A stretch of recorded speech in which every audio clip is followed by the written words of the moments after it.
Good morning, everybody. Merry Christmas Eve. Happy holidays to you. And good for you for being here bright and early this fine Saturday morning to talk all things business and marketing and whatever the new year has in store for us. Looking forward to saying hi and answering any questions that you may have. Probably a little more of a casual session today as we're just going to be winding down for the next couple days. But then again, they're all pretty casual. So let me see what you got for questions. We've got Brother Hussein waiting, and Hussein is your name from Ghana. Hey, good to see you. That's a long way away. So evening there. Excellent. Stephen, Merry Christmas, Stephen. Merry Christmas. And from the Philippines, soon one of the best marketers here in the Philippines. Like the confidence, especially if you keep sticking around, taking action, all good stuff.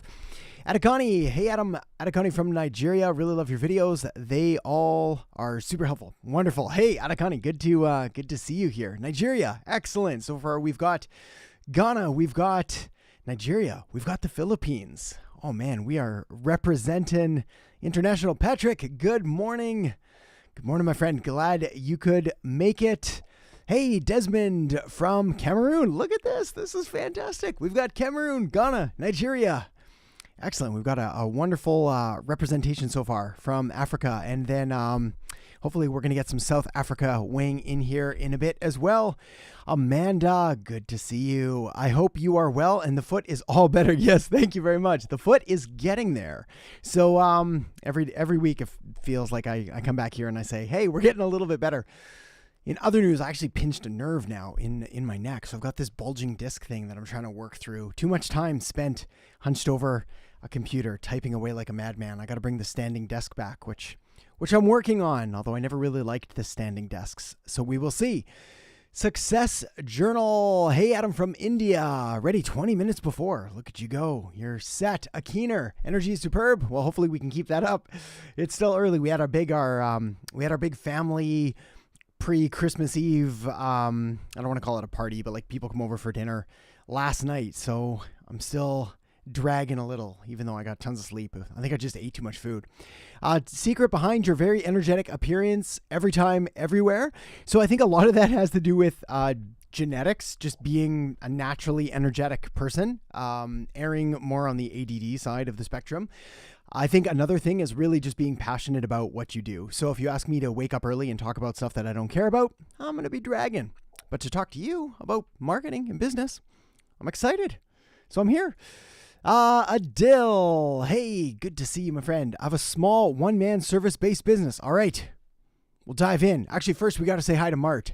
Merry Christmas. Merry Christmas, Mart. Good to see you, buddy. And Katrina, okay, good morning. Hope you're all staying warm and happy. Yeah, it's not nice here. Happy, yes. Warm, not so much. It's yucky outside. First we had tons and tons of snow, and now the rain's coming down. Hoping the power sticks around, but we will see. Oh, and David, yeah. Armpit from the south. Armpit of the south. Good to see you, buddy. From the south in Miami. Excellent. Glad you could make it. All right.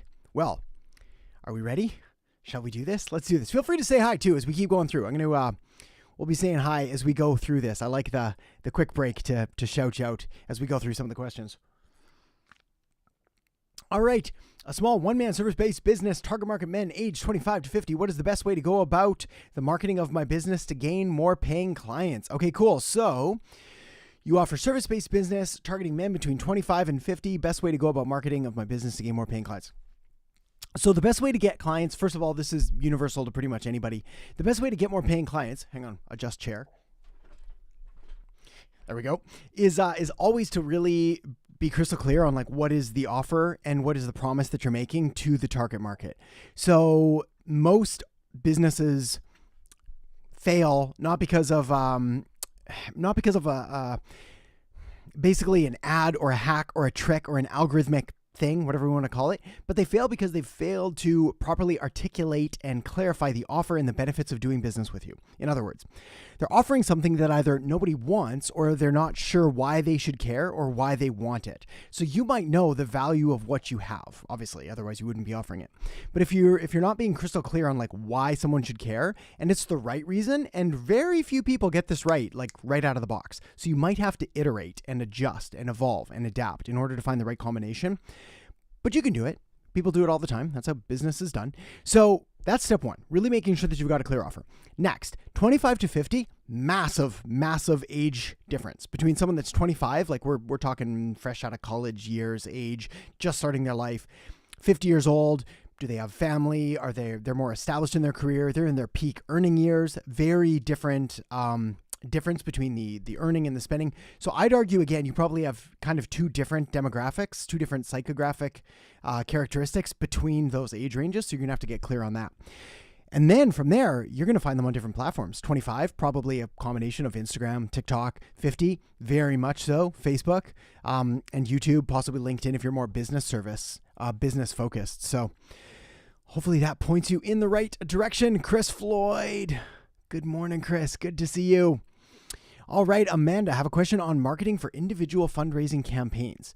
What will be the best approach in terms of tone and language? I'm trying not to make both parties feel guilty or embarrassed. Yeah, right on. So especially with fundraising, there's a couple different ways of doing it. There's the approach of like, hey, you should give because you'll make the world better. And then there's obviously the other approach of like, you should give so you're not a terrible person and you can sleep well at night by helping these people. Both work. You see it all the time. That said, like the guilt trip rarely works as well. So you can seed it in there subtly, but you almost want to, I don't know what the right term for this is, but you almost want to like reverse guilt trip where it'd be like, look, you feel this way now, but you can feel this way later. Think of how good you could do. The other thing that you want to do is you want to bring the future results that someone's going to feel forward today. So in other words, they've been countless studies. In fact, good time of year to talk about this, but like goal setting and why you should maybe not tell everybody your goals. Like it's important to have accountability in that. But if you tell everybody, it's like, hey guys, this year I'm running a marathon, and everybody will be like, woo, good job, you're awesome. And then you'll get all this dopamine and then you won't actually do it. On the other hand, if you keep it to yourself, if you find accountability, you hire a coach and all that, well then you've got essentially more incentive because you haven't got the dopaminergic effect of actually going out and running that marathon. The same thing goes with charity. Getting someone to feel like a better person today by doing it, that's the goal. So it's not like you're going to feel better later and you're making the world a better place later. Essentially, it almost becomes a bit of a status game today where you're like, you're a better person because of this. You're helping. You're one of the good people. You're making the world better. So yeah, you've got to be cautious about how you phrase things, but don't be afraid to step on it a little bit and be like, look, it's people like you that are making this amazing. It's people like you that are saving lives every day. It's people like you, So tone and language are tricky. I would run it through a couple people outside of the industry as well, outside of the organization that you're doing it for. Have them take a look over it and see if it reads as too preachy, but you're going to want some other eyes on it. That's it. All right. Affiliate marketing. Good morning. Good morning. Kazu, Merry Christmas. Hey, Merry Christmas, Kazu. Good to see you. From Japan, if I remember correctly. All right, Herthik from India. Hey, good to see you here. All right, Kazu with a question. Email marketing question. How many nurture emails should I send after the prospective client downloads the lead magnet? What kind of emails are they? Good question. So, there's a lot of debate about this one, which I find interesting. There's also been a pendulum that's swung back and forth over the last decade from make an offer immediately. It's like, here's the lead magnet. Immediately on the thank you page, we present an offer, a tripwire offer. Then they take the tripwire. We give them an upsell. They don't take the upsell, hit them with a downsell, then a cross sell, then a whatever else sell, all the sells. That's approach one. Approach number two, we give them the lead magnet. Then we give them a nurture email. We give them another one. It carries on for months, for years, decades. Why not, right? And we never make any sales. So what's the best approach? Best approach is, it's obviously somewhere in the middle, but my preference is to err more on the side of making an offer sooner than later. So as far as how many nurture emails to send, a nurture email, for anybody not familiar, essentially what we're doing here is we're trying to build a relationship. We're trying to provide more value. We're trying to educate someone that's just come into our world, why we're worth listening to, why we're worth paying attention to, the benefits that they're going to be able to get from us, how we can help them. We're going to show that we can help them in advance of doing business with them, yada, yada. My suggestion is if you've got somebody that's like, I don't know, let's say January, right? January's coming up. Let's use weight loss. So you've got a free download on top 10 tips to lose weight in the new year. They download the guide. And then you have a program that's going to help them lose weight. Why would you not present that right away, right? It's like, hey, I've just raised my hand and I was like, I want to get healthy for January. And they're like, great, here's a lead magnet. And then I read the lead magnet. I was like, cool, I want more. And you're like, whoa, easy. Hold off there, buddy. I want to nurture you first. I was like, yeah, but I just want to get help. And you're like, no, first I must provide more value. Really, you're kind of doing them and you a disservice by not giving them the offer sooner than later. Now, you don't have to be a douche about it. We don't have to be like, you got the lead magnet, but the lead magnet's crap. You don't even want that thing. I can't believe you downloaded it. Instead, you want my $9.97 program. That's where all the success is going to come. And if you don't get that, oh, good luck then. Like, you don't need to do that. However, what you can do is you can say, hey, here's the lead magnet. Look, here's why the lead magnet's valuable. Here's all the benefits that you're going to get from it. But if you want a little extra help, if you're looking for more support, if you're looking for a fast track path, I also have this other thing that you may be interested in. You can take it or leave it, totally up to you, but I just want to make sure that you're aware of it. And then you can mention that over the next few emails. So nurture sequences can be as long or as short as you like. I have a the trademarked ever launch sequence, which I may be launching again sometime in the new year. That's a 30-day sales sequence. So it's not really a nurture sequence, but someone comes in, we get them some value, we offer them some offers, and then we continue to guide them through a process that lasts about 30 days. On the other hand, you can do it in 3 emails. So welcome, here's this thing, here's the benefits, yada, yada. Hopefully that made sense. Adele from Yorkshire, England. Awesome. Yeah, Yorkshire. Okay, from Sharath. Okay, good. Nice. Thank you. It's always good to put a name to the avatar. Adagani. Hey, Adam. My friend only knows sewing, and I decided to handle his marketing since I am the business nerd. Awesome. Good for you. Me too. Which of us is supposed to make the big decisions about the business? So my friend only knows sewing, and I decided to handle his marketing. Well, it depends on who owns the business. Whose business is it? How much, what are your skill strengths? What are your skills and strengths, I should say? We'll call them skill strengths. Which of you is the primary owner? Is this a partnership? Do you have different strengths? Sounds like he's kind of more of the operator, the one that's actually going to deliver the stuff. You're responsible for marketing. I mean, partnerships are tricky. I would have a conversation with him and decide. And it's always good to get a second opinion anyway, regardless of what you do with it. But yeah, it depends on whose business it is, honestly, and who's better equipped to do it. And depends on the business decision as well. Does it have to do with what sewing materials to buy? In which case, you should probably do it. All right, Chris, on January 1st, 2023, my 53rd birthday. Happy early birthday, my man, on the horizon. What would be the best way to market a B2B photography business? My niche is food, beverage, and product photography and video. I have 2 audiences. Oh yeah, Chris, I remember our conversation, our quick question and answer. I was thinking a lot about this actually. After we finished the live, did my pancakes for the family. We all did that. Then we went for a walk, and your question was rolling around in my brain for a while.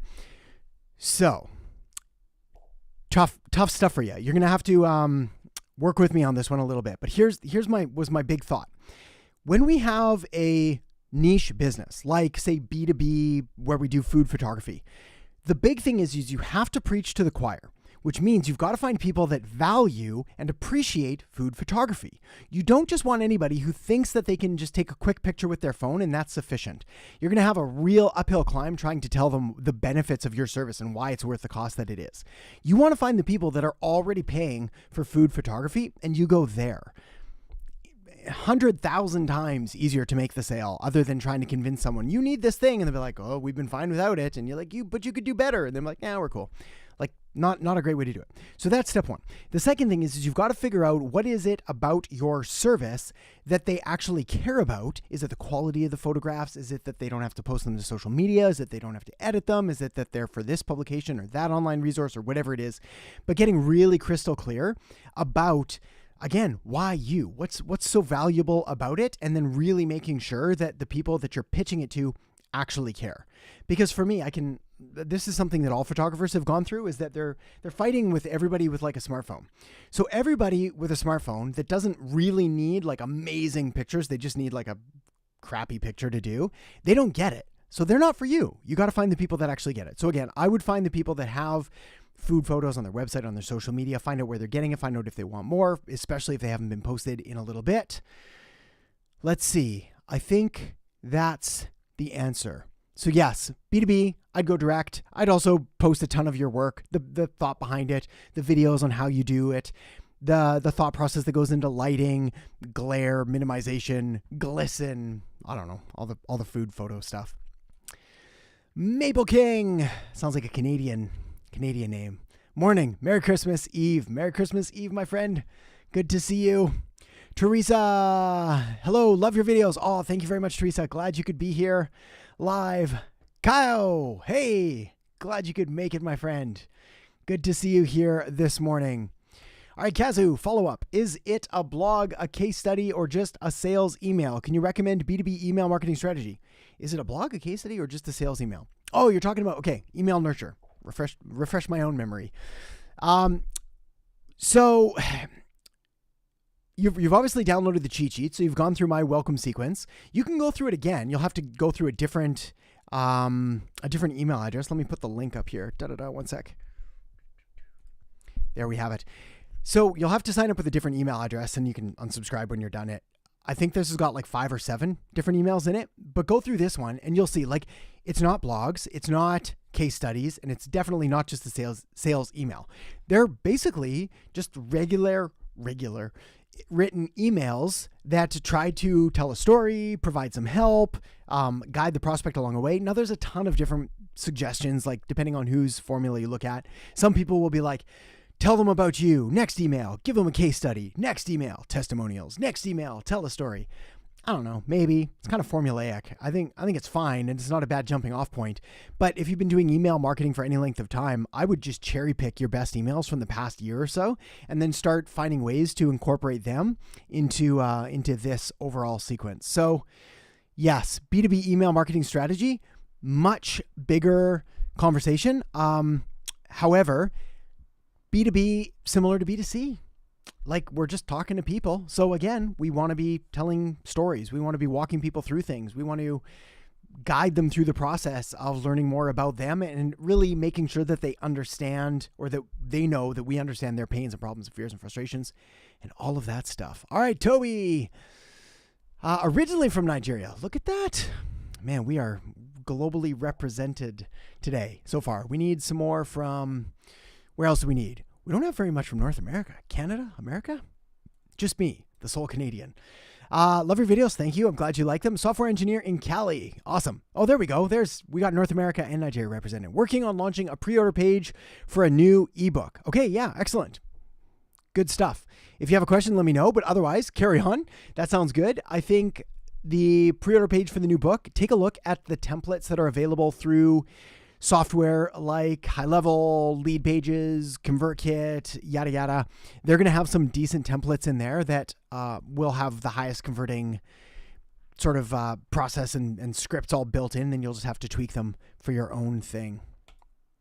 Chris, food photos. The global reach of people who have a product to sell and the photographer who wants to learn how shoot like I do. Okay, yes. So two different markets. You can definitely do them both, honestly. That's kind of like, hang on, I gotta shrink. I keep tucking behind you. I'm like hiding behind your face. Yeah, those are just two different markets. You're B2B in both of them, but one of them is you're selling to people and you're going to teach them things, how to do it, in which case the same strategy kind of applies. Like you're still going to be creating content from your one main account and you're going to be talking about like how to take photos like you do and the thought process behind it. And then you're going to essentially have two different offers. You're going to be like, hire me to do your photos or learn to shoot like I do. That's it. Happens all the time. It's what I used to do when I had the agency as well. It was sort of like, hire me to do the agency, your stuff for you, or learn to do marketing like I do. And it's been very good. Jay, good to see you, Jay. Growing an MMA and fitness gym. I use WordPress, SEO, PPC, short form video, and email, SMS. We are getting more leads and walk-ins than ever, yet sales are falling short. Any ideas? All right. Yes. So many ideas. So for starters, WordPress, SEO, perfect. PPC stands for pay-per-click advertising like Google Ads. Short form video. Everyone knows these. These are our TikToks, our YouTube Shorts, our Instagram Reels, our Facebook Reels. Email, we all know email, and SMS, text marketing. We're getting more leads and walk-ins than ever, yet sales are falling short. Okay, when that happens, when we're getting traffic, when we're getting leads, and we're not getting conversions, drumroll please, it is an offer problem. Full stop. It's like we are offering them something that they just don't want or don't see the value in, or we failed to communicate the benefits of why they should take action and take action now. That's it. So we've managed to get their attention because we have pretty pictures and nice video and good music and great editing. And so everybody comes in, they check out the gym. It looks good from the outside. They watch our videos. Then when push comes to shove, when the moment of truth happens and we're like, cool, do you want to actually pay for that? They're like, nah, I'm good. Which is why I always look at what people do and not just what they say. This is a bit of a tangent here, but this is the reason that I've got such a axe to grind, bone to pick, gear to grind with case studies, with focus groups, with surveys, with anything like that. Because you can ask someone, hey, would you pay for this thing for $100? And they're like, yeah, totally. And then you'll be like, cool, give me the $100. And they'll be like, I'm not doing that. So what people say and what they do, very different things. We have an offer problem. That's it. So we've got to find a way to sweeten the pot. What is it that we can do to minimize their objections, their fears, their concerns? How do we make it so it's an irresistible offer? What kind of guarantees or other incentives? What kind of, I don't like discounts, but like what kind of package or bundle deal can we put together? And then if even that doesn't work, that's cool. What kind of nurture sequence, this is where a nurture sequence becomes valuable. What kind of nurture sequence can we put into place to make them actually convert? So what is the process of SMSs? What are the email frequency that we're sending? Do we have retargeting audiences based off the percentage of short form video that someone has watched? What's the sequence? What's the formula? What's the machine actually look like for you? I'm going to assume you're using this. If not, you got to? I don't want to say that. Like, do as you wish. But if I was you, I would be at least using this one because this is what I would use to set up my funnel with my SMS, with my sequence. I'd be able to track things. I'd look at where people are falling off, where my conversions are happening or not happening. I'd try to increase the face-to-face or the phone call percentages that I was having with people. Hopefully that helps. That's a juicy question. I like that a lot. But really, it's just like at the end of the day, if someone doesn't buy, it's because they don't see the value. That's it. Like, that's it. And the fact that you're getting leads and traffic means that that's the problem. So we'll fix it. ACM Gaming, Myanmar. Oh, look at that. Fantastic. Fantastic. Dwayne. I was waiting for you to show up, man.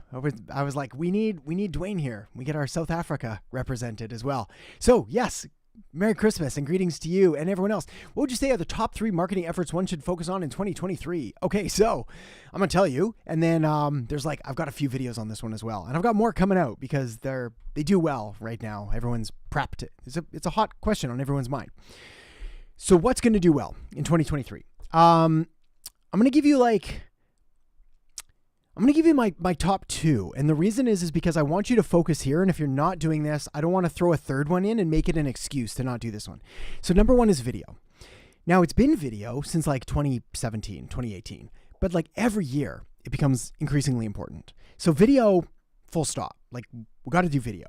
That's the main thing. You're going to get the most juice for your squeeze, the most bang for your buck, the most return on your investment, all of that. Now, if I had to pick a kind of video, you probably know where I'm going with this, but it is going to be short form vertical video. So TikToks, YouTube Shorts. YouTube Shorts is going to be my preference, actually. Instagram Reels, Facebook Reels. You can even take the same short form video, put it on TikTok, LinkedIn, put it on Twitter, put it wherever else, Snapchat even if you wanted to. Double down on YouTube Shorts. They're introducing monetization in February. Not even as a way to make money from it, but like just that shows kind of where they're guiding and the priority that they're putting on things. Also, if you take a look at, let's back way out. Let's talk about economics for a second. You take a look at the different social media platforms and their economics. You look at, we're going to call it Elon Musk's Twitter now, but like you take a look at Twitter. More so, you take a look at Facebook. You take a look at their share price and how their revenues, I can't remember, 45% drop, like just slaughtered. For lack of a better term, slaughtered. They're messing some stuff up. I love them. I think they're great. They helped build my career in the early days, but like, man, they got to get some stuff figured out. Instagram is not too far behind. Adam Asari is dialed in to what people are saying, despite what people say about him.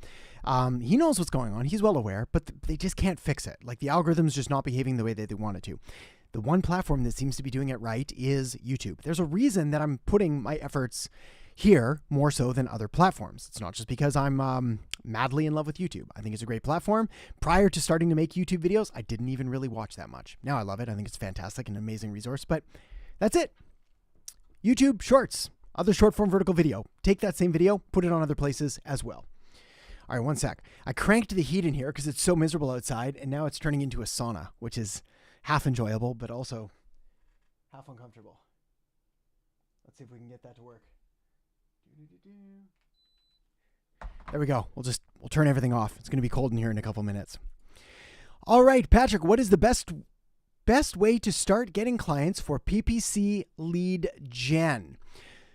Okay, so if you do PPC lead gen for clients, so you are the guy that runs the Google ads and you're trying to get clients, the best way is to go to Google. And there's a number of different ways. There's two different ways that I like. The first way I prefer is actually local and just tap your network. Find out other people that are in your area, who can you talk to, who has a business that's doing $1 million a year plus.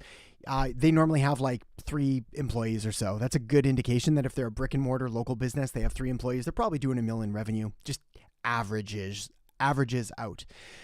If you want to deal more national, international, take a look at the companies that are on page 1 or 2 or 3 of Google in the niche that you want to, because they could boost their rankings even further by doing PPC. The other thing you can do is you can do PPC audits on businesses. So you can find the ads that they're running. You can do a little bit of digging with SEMrush or Ahrefs or any of the other SEO softwares. You can sort of crawl and review their campaigns and see if you can offer suggestions. That often gets your foot in the door. What's the other way?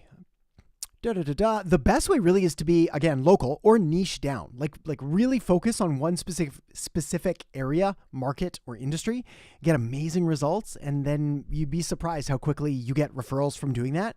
But it's really hard when you're doing all kinds of different lead gen. So if you can get results better than someone else, awesome. The other thing you can do, again, not sponsored, affiliate links, but not sponsored. I would use this one to build out a funnel and a system for them. So you could be the guy that doesn't just offer PPC, but you could also offer follow-up campaigns and messaging and funnels and landing page optimization and email follow-up if they don't answer the first thing or whatever it is. So the more value that you're able to provide and the more work you're able to take off a client's hands, the better you're going to do. That's what I would do. All right, let's see. Hey, Patricia from Sao Paulo, Brazil. Awesome. Good to see you, Patricia. So it's summer there in the Southern Hemisphere. Hot, but similar time. I think you're 3 hours ahead. So still morning-ish. Good to see you. Greg, my buddy from Kansas. Good to see you, man. Glad you could make it. Jasmine, wow, here on Christmas Eve too. Always here. And in fact, actually, I did the math and it looks like it's actually a bit of a bummer, but next week is January 31st? No, December 31st? Skipped a whole month, which is New Year's Eve. I was hoping it was going to be New Year's Day because part of my crazy drive is on New Year's Eve. I have a tradition where I go to bed really early and I wake up really early and I feel amazing. So fun fact, I don't drink anymore. It's been a decade. And it's been one of the biggest and healthiest and most powerful changes in my life there. So no judgment if that's your thing, but it sure worked well for me. So now every New Year's morning I celebrate by waking up super early and doing a workout. Feeling good. Prasad and Nikita. Hey, we got both of you here. Excellent. Good to see you from India. Excellent. Glad you could be here. Katrina, you made it. Love all the notes I take in these sessions. Thank you for doing this. Yeah, my pleasure. I'm glad you could be here. Wouldn't be the same without you guys here. It would just be me talking to a camera. It would be any old video. Christian, good to see you, buddy. Your dedication is amazing. Thank you for taking the time for us during the holidays. Merry Christmas to you and your family. Hey, thanks, my friend. Merry Christmas to you and your family as well. And yes, I'll be honest with you. I get a real big boost, a dopamine boost by doing this and by getting to talk about these things, especially around Christmas and New Year's, simply because I feel very fortunate that through a combination of some smart strategic decisions, but also luck by happening to find the right kind of mentors and the right kind of teachers and stumbling across the right kind of information at the right time, it has profoundly changed my life. And I'd like to pass that on to you. Business is an amazing tool and marketing is the vehicle that drives that tool. And you can do a lot of good for yourself, for your family, and for the world by helping people solve problems that they have. So it's emotional, but it's good stuff. Hello from Cincinnati. Hello, my friend. And Stephen from Nairobi, Kenya. Oh man, this is amazing. We're getting such a good representation here. I love the international representation. All right, Misty. Hey, from Best Digital Tech, fantastic information. Thanks for helping our team. My pleasure. Thank you for being here and for the kind words. Christian, now for business. Yeah, I appreciate the kind words too, buddy. I do. But all right. The time is here, ahora mismo, right now. Now for business. Do you have any books or vids that can help me start in SEO? I have zero experience in SEO and want to learn this skill. Okay, yeah. So, two things. First of all, I'm glad that you asked for books or vids. And the reason is because there's many things in marketing that are fundamental and they've stood the test of time and they're going to be just as relevant tomorrow as they are in a year, in 10 years, in 100 years from now.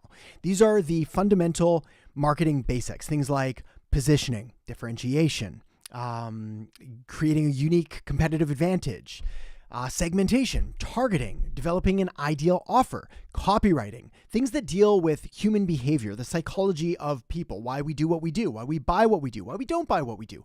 All of those, I like going back 50 years, 100 years, looking at the early founders of marketing and copywriting, all the classics. SEO, different beast. So yes, it is important to understand the fundamentals of human behavior and how we work and the way that we make decisions. But for SEO, man, that stuff changes fast. We're talking algorithm changes and hummingbirds and pandas and penguins and all these weird names that Google gives all of their different algorithms. And that stuff changes all the time. Now, the changes have slowed down, like back when sort of, I'll test my animal memory, but it was penguin essentially that was all about links and the quality of links. It was panda that was all about content. Bad links still suck. They'll still tank your site. So we don't go build 10,000 crappy spammy links from garbage sites. Panda, the way that content is indexed and ranked and so on, that's evolved, but not dramatically. It's like it's almost always focused on people and valuable content, thick content, meaning valuable content, lots of words, lots of pictures, graphics, links to other stuff, rather than thin content. Think about those like short wiki pages that used to exist where you'd be like, there was basically 100 words on anything you ever wanted. Those used to rank. They don't anymore. So that was a bit of a rant. So what do? Yeah, you definitely watch videos. There's a lot of good resources out there on SEO, people that are going to be able to give you kind of the more up-to-date stuff on algorithms. Literally, if you go to like YouTube and type in SEO, you're going to find some good people. I like Wes McDowell's got decent stuff. Neil Patel's got decent stuff. Brian Dean's still good stuff. Who else? Man, there's others I know, but like just go look up other SEO stuff and you're going to find good videos and you'll tell really quickly what's good and what's bad. So that's step one. The second thing is once you figure out the basics of on-page optimization, and I think Neil Patel's got a really good guide on this, on like the basics of SEO. And like once you figure out title tags and headings and URL structure and canonicalization and LSI, latent semantic indexing, and all these nerdy, horrible terms. Once you know them, then you can optimize a page, and then it just becomes a question of building links to it. So yeah, you got a long road ahead of you, but it's exciting and you can totally do it. I think like within, I don't know, like a month of hard study, you're going to know more than like 99% of other SEOs out there. So you got it. Mason, Merry Christmas. Good to see you. Herthik, as a content marketer, where I want to start my journey to get paid from clients. It's going to depend on what kind of content you want to create. So content marketing is like this catch-all, right? For all things content and marketing, blogs, SEO content, videos, podcasts, social media. What kind of social media? Short form video, long form video, audio, graphics, like it's all content. So yeah, figure out who you want to serve, what kind of stuff that you want to do, build up some experience, work for free. I have no problem doing that. Get some results, and then and leverage that later. Got some videos as well on how to get clients that should help. All right, Mason, our follow-up to our Merry Christmas. So what would be the best way to target brick and mortar business owners who own the property? This is for solar. I can get them a 70% discount off retail from grants and tax credits. Man, I love solar. It's just a good, easy business. I like solar. I like roofing. I like plumbing. I like anything local service-based is just, I don't want to say easy. You got some work to do, but like some of the easiest, most profitable stuff that you can do. HVAC is another one. I like HVAC. And specifically because it's not sexy stuff. It's like the sexier it is, often the less profitable it is because the more people want to do it. So again, looking back, where was our question before? We're talking about photography in that sexy niche. People like it. It's fun. So there's more competition. How to grow a garbage disposal business? Terrible. Very profitable. Okay, so the best way to target brick and mortar who own the property. If they own the property, that's going to be an area that is definitely going to be outside of my jurisdiction. Like you're going to have to look at like City Hall, tax records. I don't know a good, easy way to do that because like even of the real estate that I've got ownership in or know people that have, it'll be held through a holding company without their names on it. So you might not be able to know. I'd probably just take a lot of swings at bat. And if I can find people that are in buildings, I'm going to assume that some of them know of it or can at least put me in touch with people that can. Then I'd probably just put them out with an offer. So I'd be like, hey, you have a solar company. I can save you for a limited time. We've got this thing right now where I can save you 70% off retail using grants and tax credits. Do you want in on that? In fact, I ran an ad. It was for mortgages that was basically, this was the copy if I remember right. We're recording, so I'll just riff and hopefully something useful comes out. But it was basically like, attention person or resident of this city. Are you tired of paying too much for your solar or whatever it is? Right now, there's a special government program out there that can save you up to 70% using grants and tax credits. Click here to see if you qualify now. Click here to apply to see if you qualify. Something.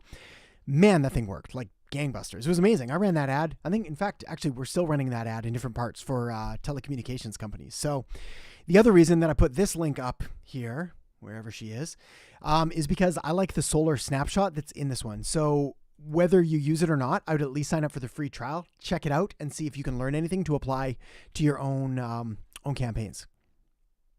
Okay. Whew. Water break.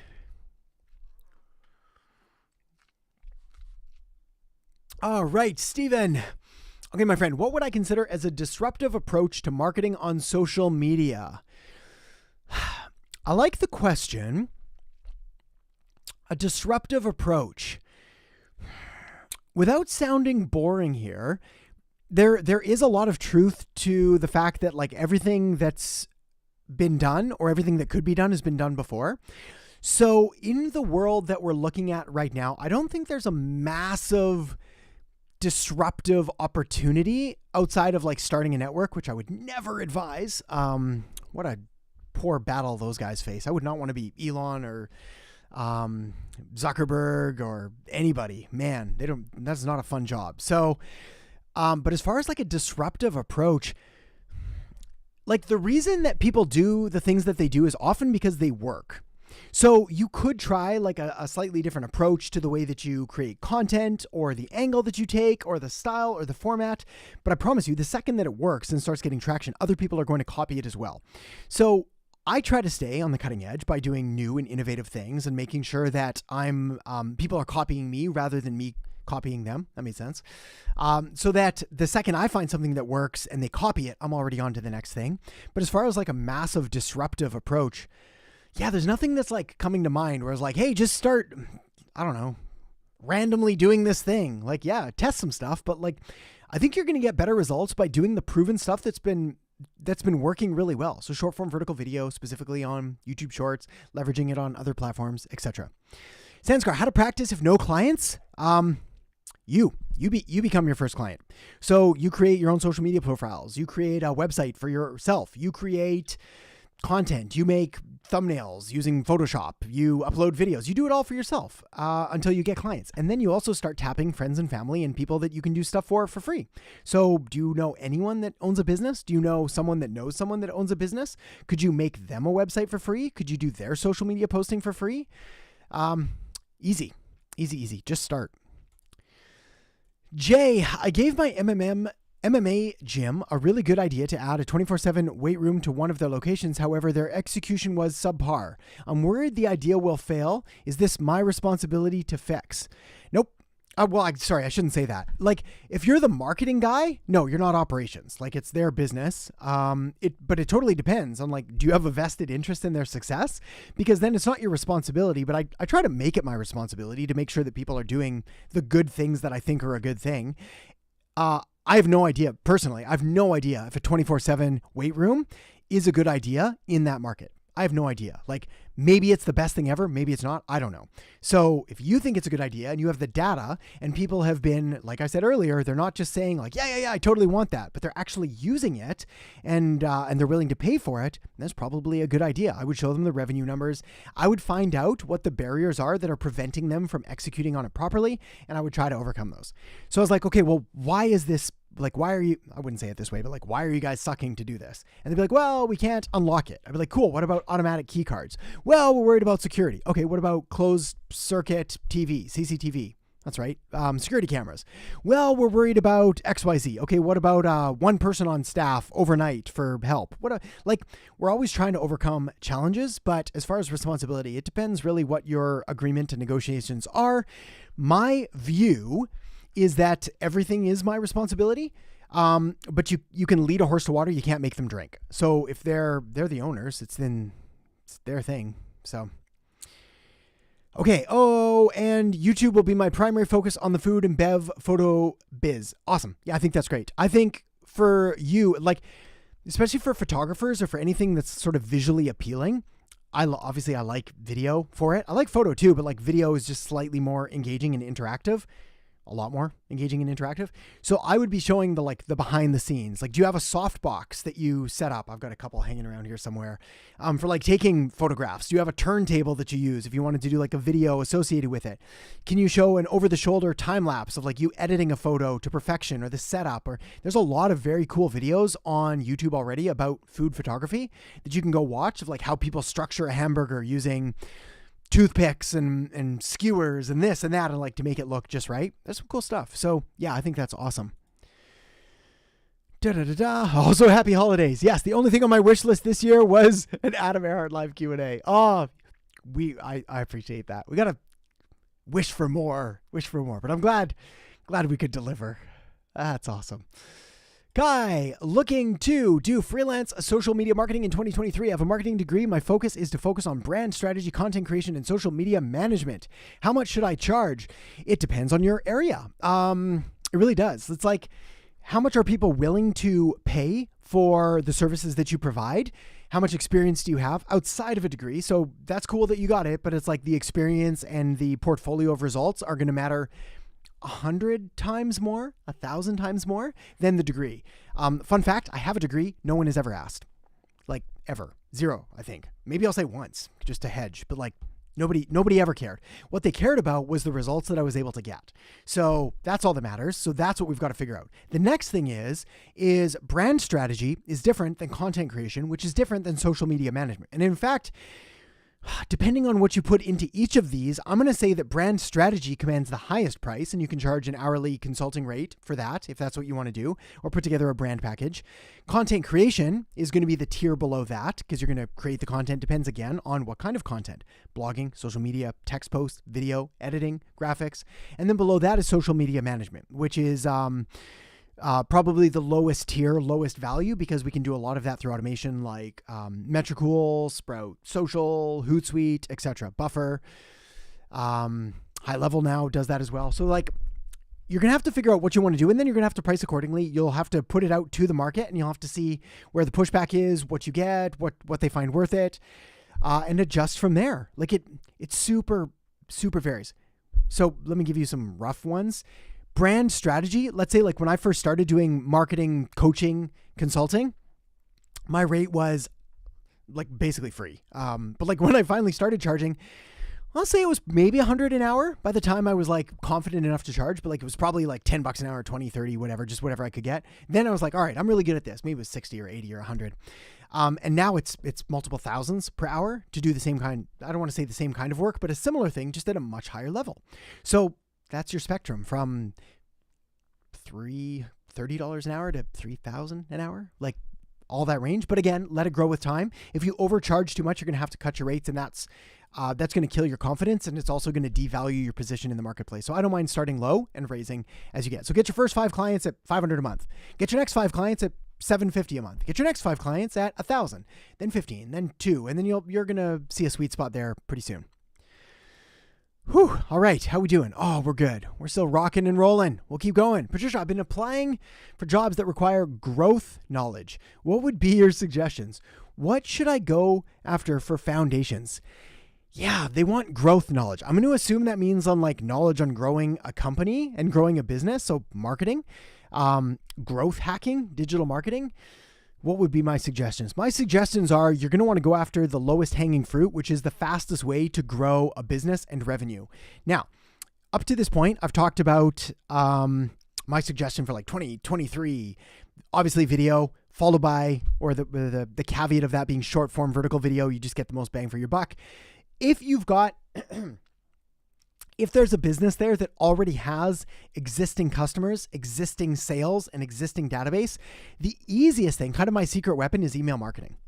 Like basically any time that I go into work and do any kind of work with a business, one of the first things that I'll do after looking at all of their marketing is I'll look at their email, and almost always it's subpar. They're either not sending enough, they're not sending high quality enough, there's no real strategy or structure, it's all just sales and promotions. And when I do that, like if they're, I don't know, good examples, if they're doing like 10 million a year, I can get them up to like 11 or 12 million, like that, like very quickly, which is crazy. Like we're talking about a 10 or 20% increase in revenue for businesses that have often been at this for 10 years, 20 years, and it's just literally through email. So I would push that one. If they're looking for like a content social media play as well, then yeah, short form vertical video. Okay. Adham Beck, can you share some SMM, social media marketing projects of yours or the usernames on Instagram as a sample to learn? Yeah, right on. I like this question. Oh man, I wish I could. So here's the deal. When you start working with larger and larger companies, they have very strict NDAs, non-disclosure agreements, which means that while the project is going and often for times after, I'm not allowed to say nada. I can't say what I'm getting paid. I sometimes get to use them as case studies, but like we factor that all in. So I'm going to give you the best thing to do, which is really to watch what I do here on YouTube. This is probably going to be the best example of the things that I think are worth doing and the way that I do them. To give you client stuff is a tricky beast. Yeah, it's a tricky beast. It's just like, other than sort of old case studies and that I probably took down actually off the website because I'm no longer taking clients, haven't been for a while. It's tricky. So the best thing to do is really just look at what I do, not just what I say. And if I'm doing it, it's for a very good reason. I don't tend to do things just because I randomly feel like it. They're normally quite strategic and well thought through. Diana, happy holidays. Happy holidays, Diana. How would you approach a gym owner for SMMA, social media marketing agency work, if you haven't run ads before? Would offering a trial in exchange for a testimonial help? Yep, I think so. That's what I like. It's like, hey, here's the deal. I'm starting to offer Facebook ads, Instagram ads in my business, but I've not done them before. That said, I've taken this training, I've done this thing. Here's what I propose. I would like you to be my first client, and I don't want to charge you anything, but I would like a testimonial and a referral if everything goes well. Sound good? And you're going to cover the ad cost. Them, not you. You shouldn't have to pay for the ads. So what I would do is I would get whatever budget they're comfortable with. Ideally, we're going to be dealing with a large enough number to actually make an impact. So like, I wouldn't do it for, they need to spend at least $10 a day. Like we're talking local gym. Yeah, at least $10 a day. I'd want 20. If they can do 30, amazing. But like, what is $10 a day? $300 a month, $20 a day is $600 a month. I'm good at math. $30 a day, $900 a month. Those are not big numbers. And if they can't afford to even spend the ad spend, then like we're dealing with the wrong kinds of clients anyway that aren't going to be able to afford the ad spend and your services later. So yeah, I'm all for that. I think that's fantastic. I would do that for a few people. That's what I did. I worked for basically free to start, to get testimonials. Okay, Jay. Hang on, I'm going to read this and sip water.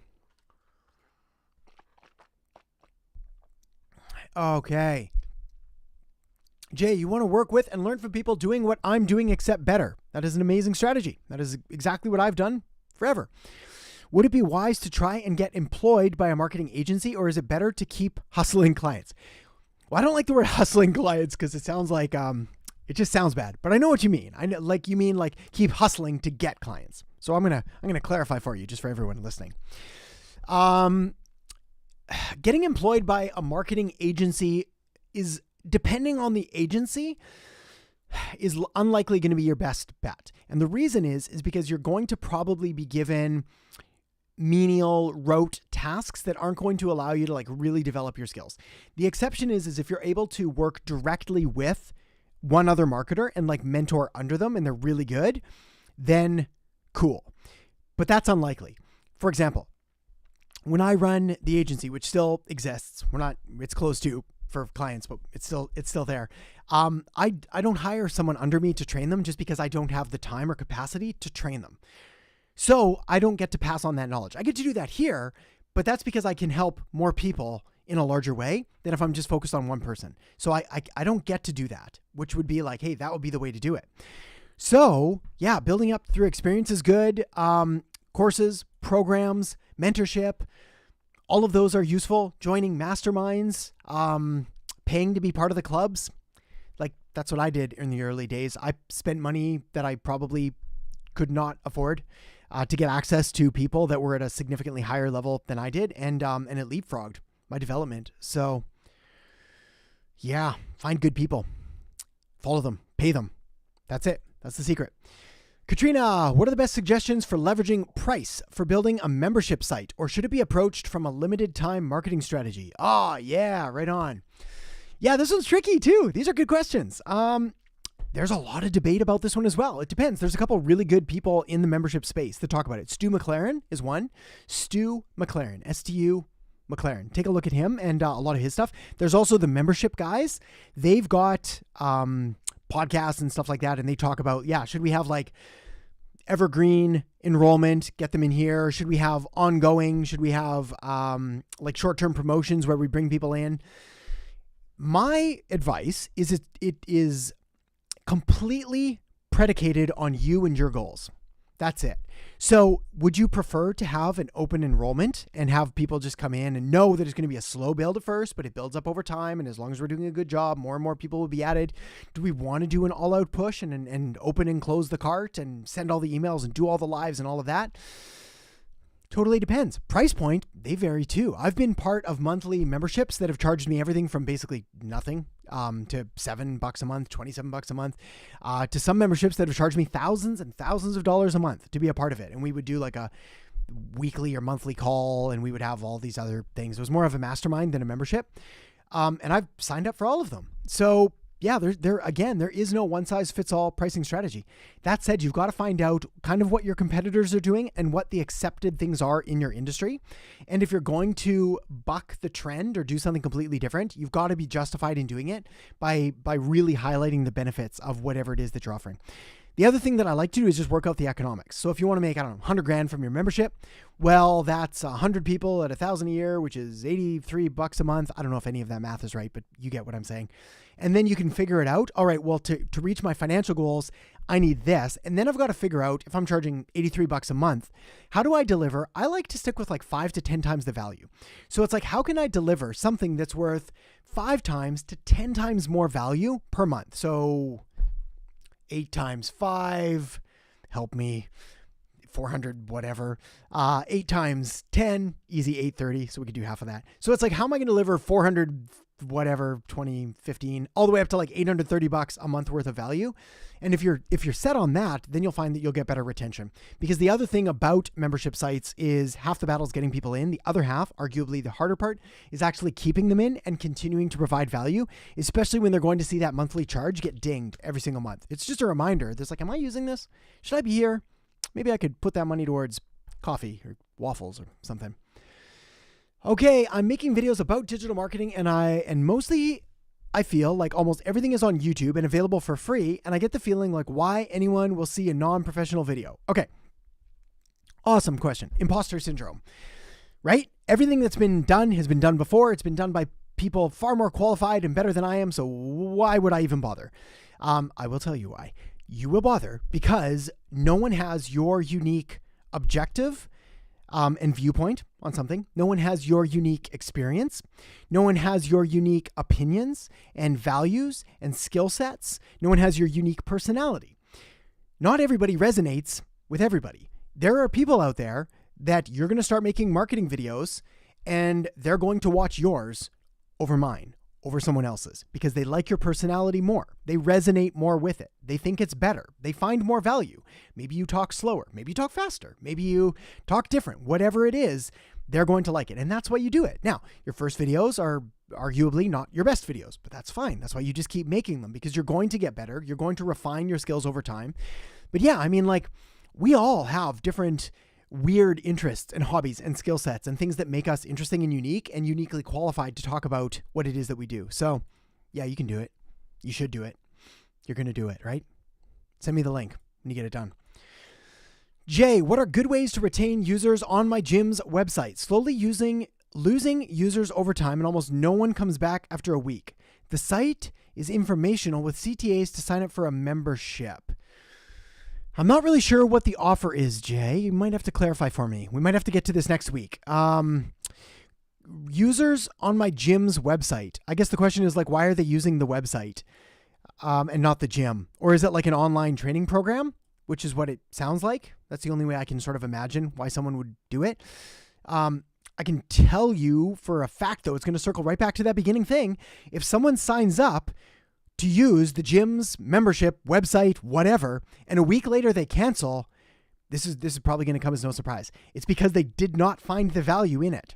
That's it. They just did not think it was worth it. I've signed up for a number of services and I've stayed forever because they're good and I still use them. I've signed up for other services and I've canceled as soon as I possibly could because I thought it was crap. In fact, I was surprised. I was like, why is this even a thing? Why would anybody use this? Free as well. I've signed up for free things and I was like, this does not help me at all. So that's it. I mean, it's funny. Like, we talk about marketing, we talk about strategies and tactics and hacks and algorithms, and we talk about fundamental principles and human behavior and psychology and all of this fun and amazing stuff. But at the end of the day, if we move ourselves back and we really think about things and you imagine, like, you put yourself in your own shoes and you imagine like why you buy what you do. You buy something because you value it. You think it's going to provide you a disproportionate return, a disproportionate greater amount of value back than the monetary value that you're paying for. I buy something for $10. I'm planning on getting more than $10 back out of it. I don't buy something for $10 that I think I'm only going to get $5 value out of, or at least I'm never going to buy it twice. So if there's an expression in marketing that says anybody can sell something once, which is very true. And it sounds like that's the case here. As we've made a bunch of promises with the gym's website or membership or whatever it was. People are like, yeah, that sounds good. I'll try it. And then they get in, they're like, this was not at all what I wanted. So a little bit of customer research, talking to them. This part's not fun, but I'd call up every single person that canceled. I'd be like, hey, what did you not like? Why did you cancel? And they will tell you. And then you can read through the lines a little bit and you'll figure it out. Okay. Let's see. I've got time for one, maybe two more. Got the high level trial. Good for you. Yeah, it's good. Try it out. If you don't like it, cancel. Free before 30 days or whatever. Should I work with gym owners on closing the leads, or do you have any strategies on how they can do that on their initial consultation? Yeah, if you want to become irreplaceable, you work with them to close the leads. You don't have to. This is again where I wouldn't do it for quote unquote free, but I would find a way to bake that into my offer because it's in my best interest that they close the leads. Nobody cares about leads. I had a mentor once who was the CEO of Nightingale Conan, super awesome, amazing guy. And it was funny because we were talking about marketing, and at the time I was all about I can help you get leads. And he was like, Adam, nobody wants leads. They want sales. That's it. They want sales, customers, revenue, money. They don't want clicks, traffic, eyeballs, leads, which are the thing that leads to the sale. I know that. You know that. They don't know that. They want sales. So you could get them 1,000 leads, but if they suck at closing them or they just ignore them completely and write back a week later, none of them are going to close and you're going to look bad. So yes, you absolutely want to work with them on closing the leads. Again, that's where I would set them up with this. My suggestion for a gym is SMS. So go get the gym snapshot. SMS is going to be your magic weapon here. You're going to follow up with them immediately. Keep in mind that don't send them a text at like 3:00 in the morning, but like you can set the parameters so it writes back from, 8 till 8 or 8 till 6, normal hours. someone's going to send and be like, yeah, I want this free trial. You're going to send them an SMS. You're going to be like, cool. Do you want to most like lose weight, get fit, both? They're going to write back. You're going to have a conversation. Then you're going to make sure that the gym owner has the app. They can get it for free. They can download it, just use it on the website, and they're going to get conversations. And that's where you're going to look like a wizard. I can't even begin to tell you, actually, fun side story. And I'm going to hit one more question. When I first ran through a very similar campaign like that, we did it for mortgage brokers, and we would literally give them conversations to their phone. So they wouldn't just get a lead and be like, hey, this person downloaded this thing. I would give them, so people would just be like, hey, I need this house thing, mortgages. I want money for it. And they would get like a mortgage lead conversation to their phone. I can't even begin to tell you how amazed they were. Because first of all, nobody else was doing it. So immediately we had this competitive advantage. But second, and more importantly, that's what they wanted. They didn't just want a bunch of leads that they had to go out and call. They wanted people like calling them and having conversations. So yeah, good stuff. All right. Let's see. 9 o'clock. Got to run. Let me see if I can do one more. I think I've got two that I see that I like. I'm going to do this one real quick, and then I got one more. How long should I make organic posts before starting with paid ads? Good question. I don't like time. I like money. So I would say if your business is doing less than 10 to 20 grand a month, you don't need paid ads. You just don't. The exception there is if you want to get fast feedback and you've got some cash. So if you want to figure out, like you want to put out like 3 different offers and figure out which one gets more clicks and more engagement and more likes. Normally I don't like those metrics, but for the sake of market research and data, then I don't mind. So then you can use paid ads, but just keep in mind, you're not using this to generate revenue. You're using this to get data. Barring that, everybody wants to go to paid ads, but all paid ads do is accelerate things that you already have. I just made this in a video, actually. Go watch the last video on the channel. It talks about this. Advertising is an accelerator, not an initiator. It takes what you have and it makes it more so. It doesn't take something that's not there and make it magically appear. So hopefully that helps. All right, Christian, let's hit it. And then we're going to wrap. One more question, please. What email strategy would you recommend for the launch of an online learning program for people with learning difficulties? Segment is mostly homeschool parents. It's funny. I pick a long one for the last question. My family might be watching in the house. I'll be in 5 minutes. We're going to answer this one though. It's important. We're going to help some people here. You can start up the stove though. We'll get in and flip those pancakes soon. Here's the deal. When we're talking about an email launch strategy, I don't want you to think about it in regards to just the email. I want you to think about it in regards to the entire funnel, because that's really going to be what's at play here. Is like the email is just going to be one single piece of the entire puzzle. I need you to think of the entire thing. So it's like, what's our final conversion step? Hang on one sec. Is it a sales call? Is it a sales page where they go? Let's say it's a sales page. So they're going to go to the sales page. We're going to start with like a lead magnet. So I don't know, top 10 things homeschool parents need to learn for children with dyslexia or whatever it is. Couple things. Number one of which is like, if you're dealing with children with learning difficulties and you're targeting homeschool parents, you're already very specific, which is cool for anybody watching this. The more specific you can be, the more relevant it's going to seem to someone. So if I'm a parent that has a child with dyslexia or ADD or whatever it is, and I'm homeschooling them, and you put something in front of me that's like, hey, random person, Adam, are you a parent with a child with ADD or dyslexia or whatever, and you homeschool? I'm like, yeah, that's me. I'm taking that thing and I'm in, like I'm already in. So I don't think you need to do much selling beyond that, as long as you have different segments for the different either disabilities, being careful to follow terms of service, et cetera, et cetera. But there's ways around it. Like dyslexia is one of the biggest problems homeschool parents face. There's ways around this. We can talk about this later. Then I'm going to guide them through an email sequence that essentially is going to come at their problem and the solution that my course offers from the angle of their problem. So your course, your program might help all kinds of learning disabilities, but for that email sequence, I only want to target whatever was spoken to in the lead magnet, dyslexia, ADD, whatever else it is. Because that way they're going to feel like, wow, this is exactly what I need. And then we can get there. And then you can have different segments for different markets, all leading to the same place, but approaching things from different angles. Good example here, the Digital Marketing Academy. Where's my link here? Go take a look at the sales page. you do get the course or not, doesn't matter, totally up to you. But take a look at the sales page, because what you're going to see is that it's going to approach a couple of different segments, but from different angles. This could be for someone that wants to start an agency. It could be for someone that wants to learn digital marketing. It could be for someone that has a business, but the marketing isn't working the way that they want.